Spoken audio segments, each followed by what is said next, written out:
অধীর চৌধুরীর সঙ্গে দেখা পাঁচড়া মোড়ে ওনাদের সভা ছিল ছাপাখানা রোডে। ভিডিওটা লাস্ট পর্যন্ত দেখবেন। থেকে সুযোগ করলো বললাম তো। ভালো বন্ধুরা, আশা করি সকলে ভালো আছেন, ভালো থাকবেন। আরো একটা নতুন ব্লগ নিয়ে চলে আসলাম।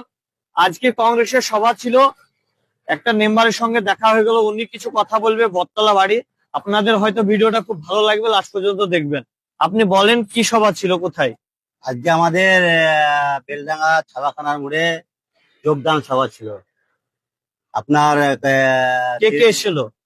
অধীর চন্দন চৌধুরী ছিলেন, আমাদের সাংসদ শফিউজ্জামান ছিলেন, এবং আমাদের যে ব্লক সভাপতি ইসরাত সাহেব ছিলেন, এবং আমাদের জেলা পরিষদের বিরোধী দলনেতা মোহাম্মদ কাফি সাহেব, এই আব্দুল আলী কাফি ছিলেন, এবং আরো অনেকেই ছিল। অনেকেই মানে কর্মী সভা বা তারা আপনার কর্মী কংগ্রেসের কর্মী ছিলেন।